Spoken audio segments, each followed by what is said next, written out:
Have you ever walked into an Asian friend's house and noticed a small mountain of shoes by the door?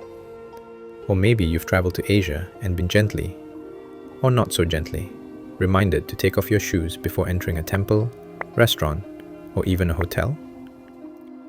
Today, we're diving into why this seemingly simple act is one of the most important cultural practices across Asia.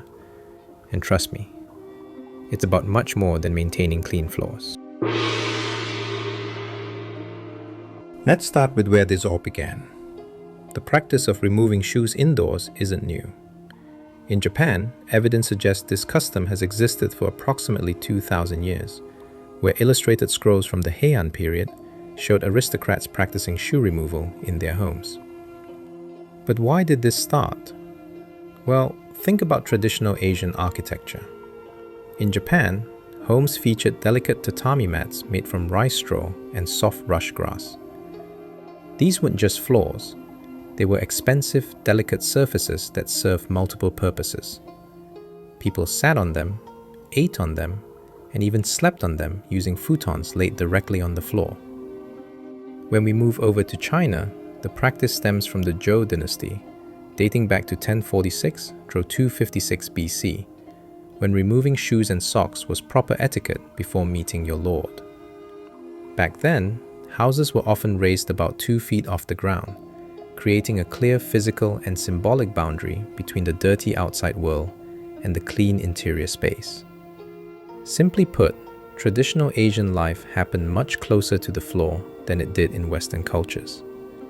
And when your living room also serves as your dining room and your bedroom, cleanliness becomes essential. Now here's where it gets really interesting. Taking off your shoes isn't merely about practicality, it's deeply symbolic too. In Japanese homes, there's a special area called the Genkan, a lowered entryway specifically designed for shoe removal. When you step up from the Genkan into the main house, you're not just physically entering, you're symbolically leaving the chaotic outside world behind. This concept of inside versus outside, clean versus dirty, and public versus private is fundamental to understanding Asian culture. It's important to remember that our shoes carry everything from the external world. This includes things that are scientifically understood like dirt and bacteria, but also things that are more superstitious, like stress and bad luck. By removing your shoes, you're creating a boundary, signaling respect, and maintaining the purity of the home. In many Southeast Asian cultures, influenced by Buddhism, Islam, and Hinduism, removing shoes serves as a sign of humility and reverence. It represents respect not just for the physical space, but for the spiritual sanctity of that environment. This is why temples, shrines, and other sacred spaces universally require shoe removal. It's essentially saying, I respect this space and everyone in it, so I'm leaving the outside world at the door. But let's not ignore that this practice has a hygienic component as well. So let's talk science for a second. Modern research has validated what Asian cultures have known for centuries. Shoes are disgusting. In 2008, a study by the University of Arizona found that shoes carry approximately 421,000 types of bacteria. These microorganisms can cause infections in your stomach, eyes, and lungs, and they thrive in warm, moist environments, much like many Asian climates. In Japan's humid climate, preventing dirt and moisture from entering homes isn't just about visual cleanliness. It's about preventing mold and bacteria growth.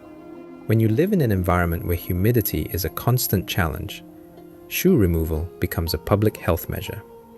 Think about it. Everything that shoes touch, from public restrooms to sidewalks and parking lots, comes into your home if you don't remove them. And when people are sitting, eating, and sleeping on those floors, the stakes become much higher. Okay, so let's say you're taking a trip to Asia soon. Where exactly do you need to remove your shoes? The answer varies from country to country, but here are some general rules you can follow.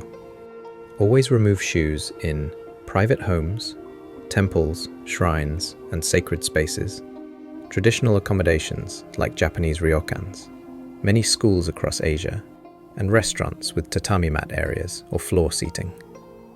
And if you're ever unsure, you can always look for these signals: a Genkan or designated entryway area, a step up into the main space, shoe racks or cubbies at the entrance, other people's shoes lined up, or indoor slippers provided by the host.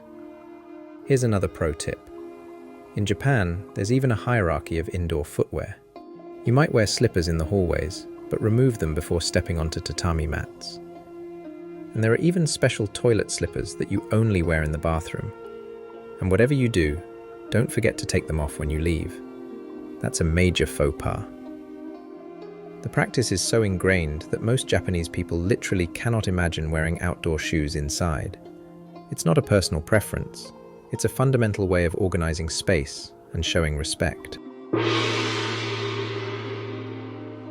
Now, you might be wondering, is this practice still relevant today? Absolutely.